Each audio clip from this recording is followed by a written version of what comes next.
just going to go over our 2.17 lab report. So if you've already done that and you don't need to, go through it again, you don't have to stay, obviously, just to offer some extra help. But yes, this is the lab where you are calculating density.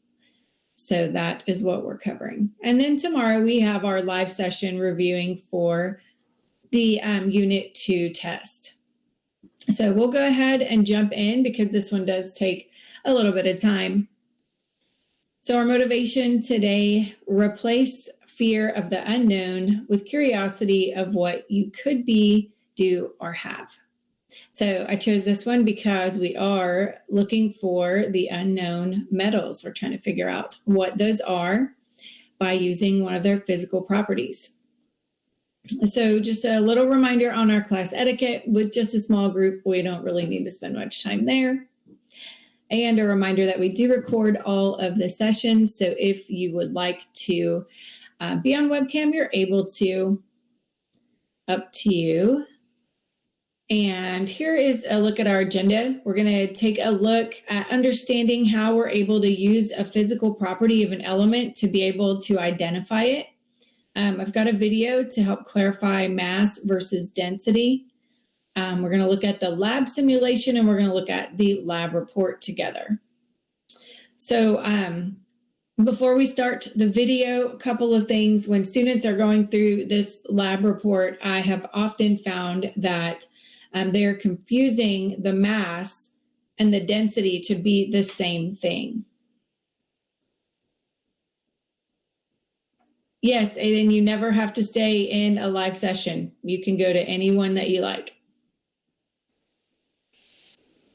So we're going to make sure that we understand the difference and just kind of walk through that with the video. So if you're watching the video and the recording, it won't pop up. For YouTube, it's copyright. You'll just have to search this title at the bottom, that evaluate mass, volume, and density.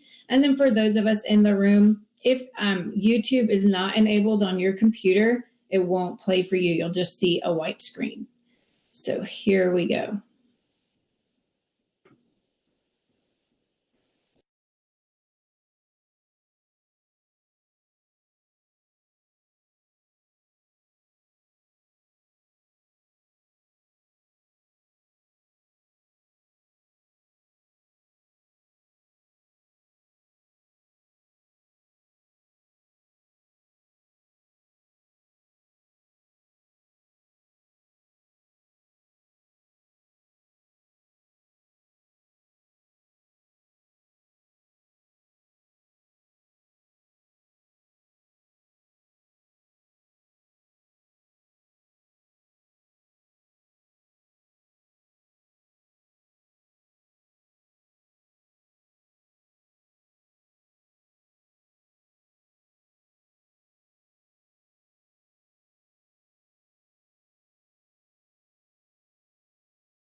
All right. So for those of you that just joined us, welcome. We're talking about the Unit 2 Lab 2.17. We're going to cover that lab report. So the important thing out of that video was understanding the difference in mass, volume, and density. And so in this lab report, when you are referring to density, make sure you understand that you're not talking about just how much the square weighs. And we'll talk more about that. I want to remind you guys on the lab reports that the ones under content that you find have been enhanced by me. So under content and lab reports here, you'll see the Word document with the text box. So the questions are exactly the same, but I've added in maybe some additional helpful information to make sure that you get everything you need on the lab report. So I encourage you to go and use those documents. It's a Word document just like you find in the lesson, but helpful so that you don't forget or miss anything that you're being asked of in the lab report. All right, so with that, we're going to take a look at the lab, work through it together, just so you have a really good understanding of what you're supposed to be doing, and you'll be able to fill in and complete several pieces, if not all, of the lab report as we go through it together. I'm going to share my screen really quickly and just overview the lab report document so you'll already have in mind some things that you may need to answer as we work through it.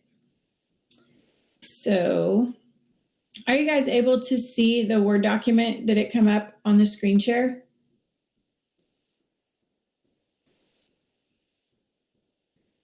Are you alive and can you hear me?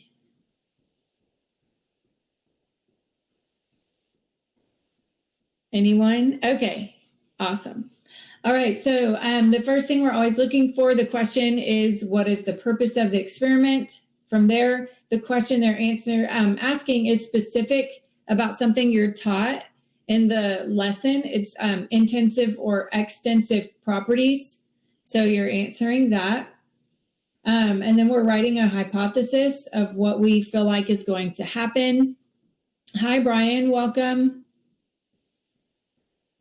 And let's see, from there, we're going to go into what tools are we using. So this is talking about the scientific tools.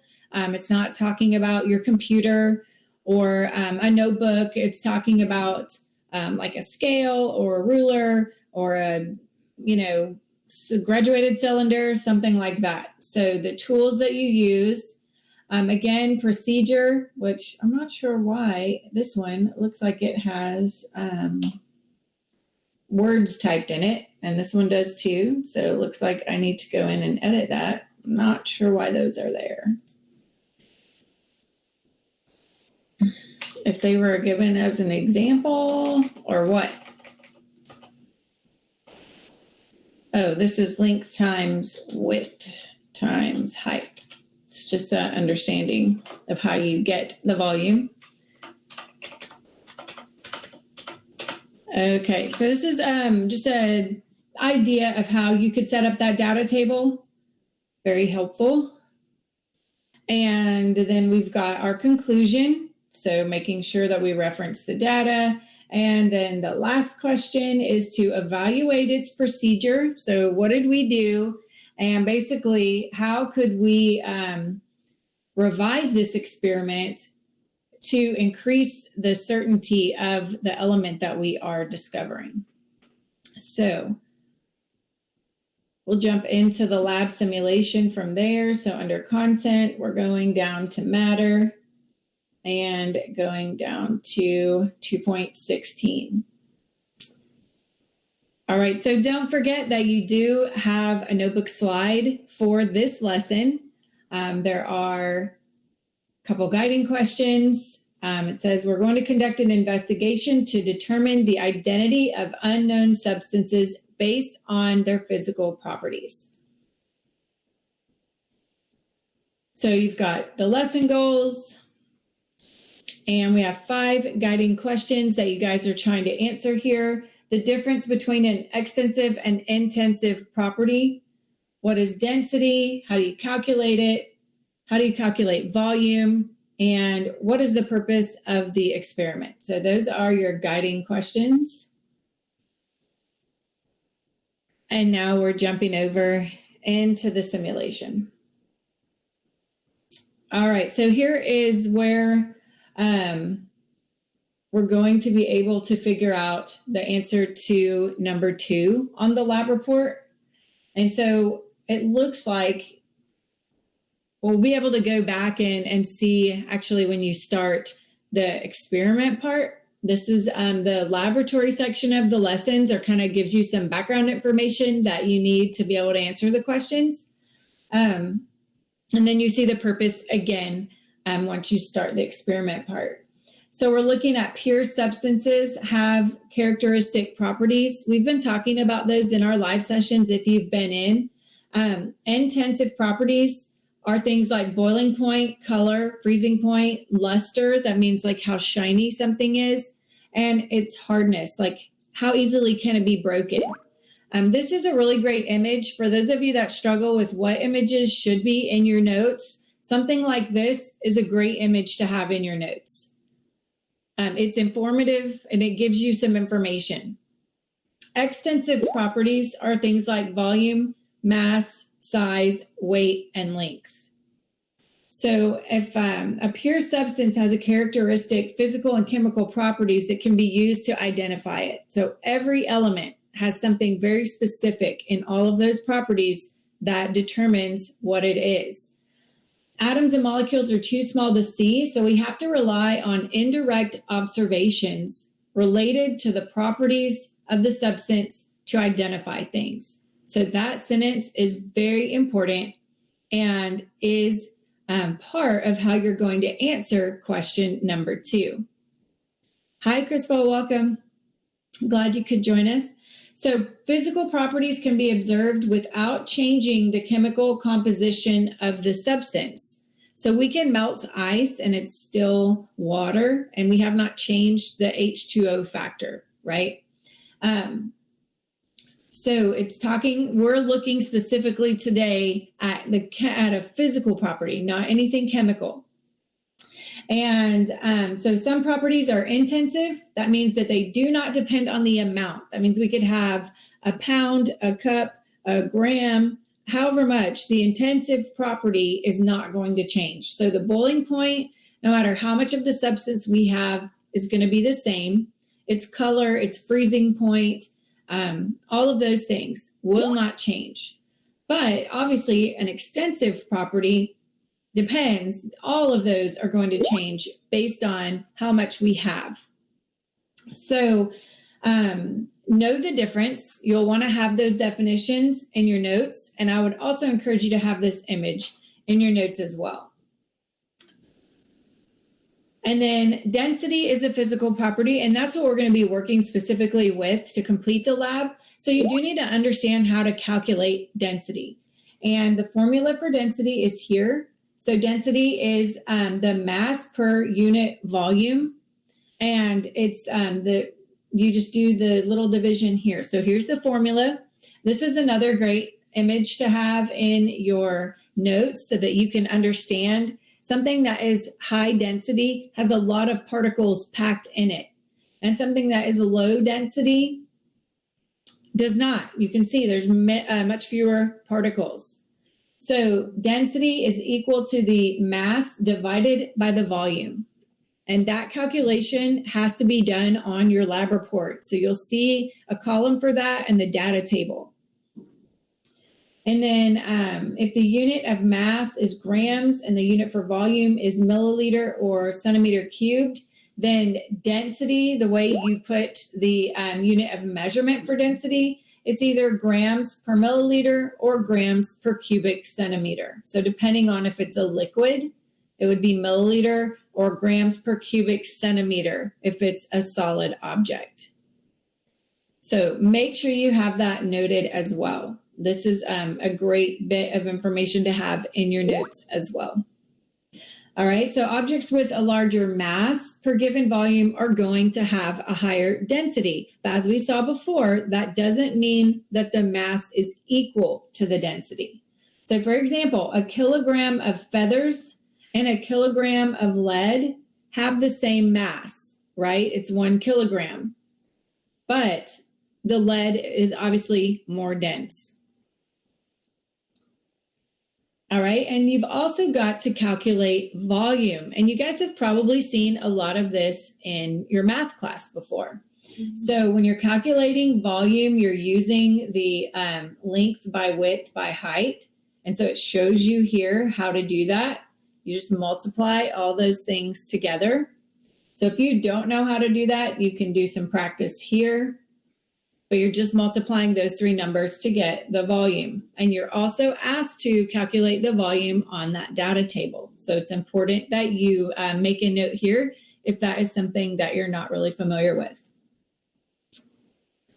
So going back to question number 1 on your lab report, here we go is the answer. In this experiment, you will use the physical properties of some metals to identify the unknowns. That is, that first sentence is the answer to number 1. So at the top. All right, it is right there. So as we go on, we are going to go into the investigation portion. Okay, and that is where you'll actually see the experiment. So we'll go through that simulation. So far we've been able to answer number 1 and number 2. So if we are going to look at the density of an object, is it going to be more helpful for us to look at the intensive or the extensive properties? And so that is what we just covered in that lesson. So you should be able to answer that by now. And then we are going to be creating our hypothesis. And I always think it's easy to do it if you can plug in certain things. If I do what, then I'm able to see what, right? So what are you going to be testing and what are you going to be trying to find out? If I do this, then I should see blank. So the then statement always can be filled in with the purpose of the experiment. And then the if statement, well, what are we doing? We're going to be looking at the density, right? So if the density of an object is the same, then we're able to what? Just go back and look.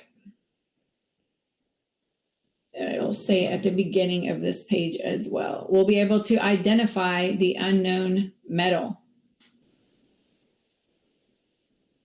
Okay, so that is what we are working to do. We're given 3 metals and we're trying to figure out what the other 3 are based on their densities.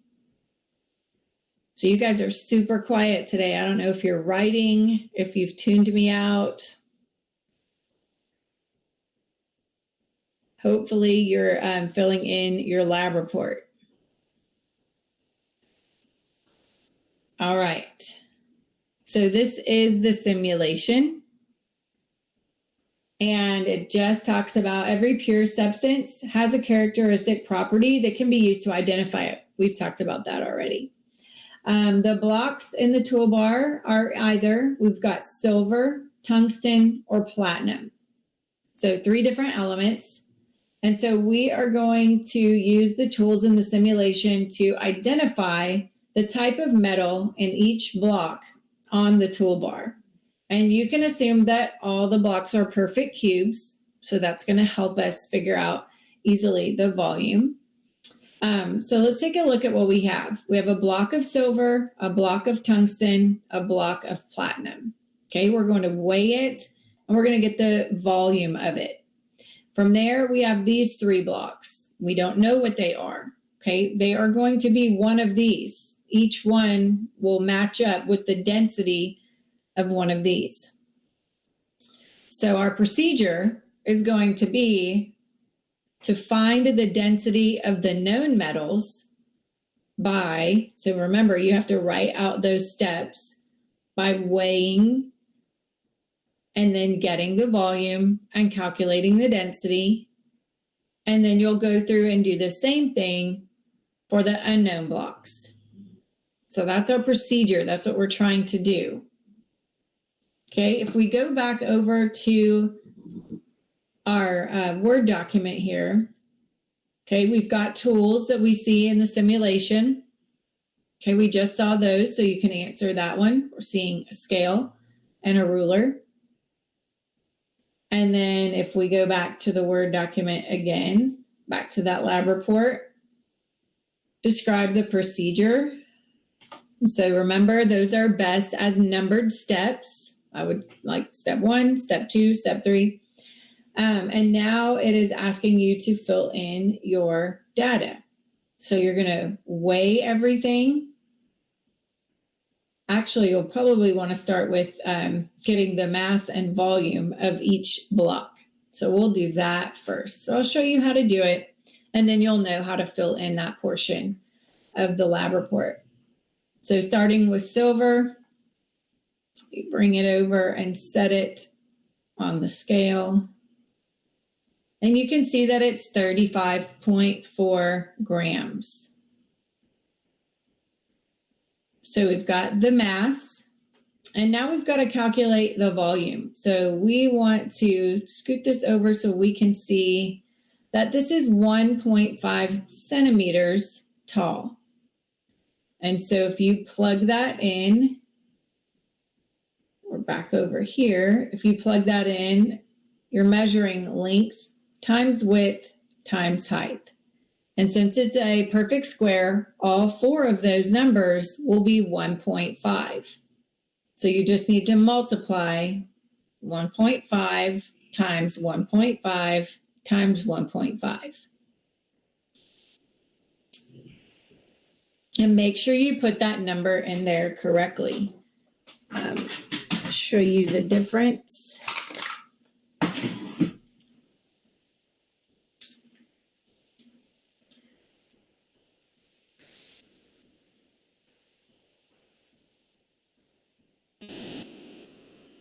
Okay, if you multiply 1.5 times 3, you get 4.5.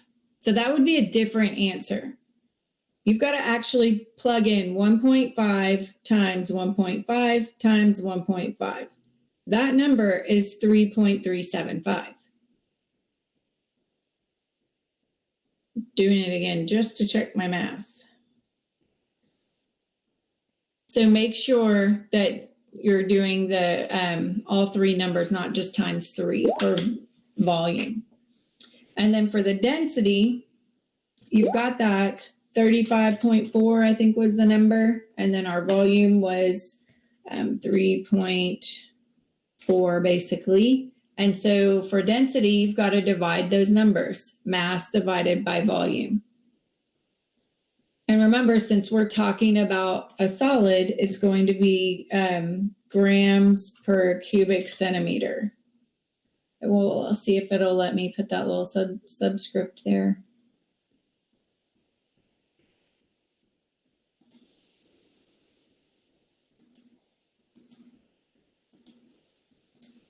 Kind of. All right, so that is how you go through and complete the data table. So once you do that for all 3 of these, like I said, we'll go back. And then you've got to do that for all of these. So as you can see, much different, 2.7. So that would be where you would write on the unknown 3, fill in 2.7. That's the mass. And then you get the volume of that. And you're able to calculate the density. So once you've done that for all 3 of these, you should be able to easily match up the density number with one of these. So in your conclusion, it's asking you to identify which is which. So basically you're saying based on the density of silver, the unknown block, whatever it is, 1, 2, or 3 matches silver. So I know that that is silver. She'll just explain what numbers you got. And that's how you figured out what everything was. All right. And then from there, it's asking you to evaluate the procedure that you used. So in our procedure, we calculated the density of all the objects. right? That was the physical property that we used. It's asking here, what are some other experiments, right? What are other things that you could look at to be certain that you are identifying the element? So it says, revise the experimental design by proposing ways to modify the experiment to increase your certainty. So it's asking, what other things could you look at or measure or get a reading for out of those intensive properties that would help you identify for sure, other than just density, you're confirming it now because maybe the boiling points match or maybe the melting points match. So what other properties could you test? So you need to revise your procedure and explain that. All right, so a couple of things I want to show you before we finish up. If you're choosing to create your own data table, if you're on the document that does not have the data table in it, you just go to Insert Table and you can set it up and determine how many columns and rows you want. And that is how you can add that into your lab report. All right. And as we wrap up, don't forget that you will be able to view the recording of this. It'll be available a little bit later today. There is already one in the recording.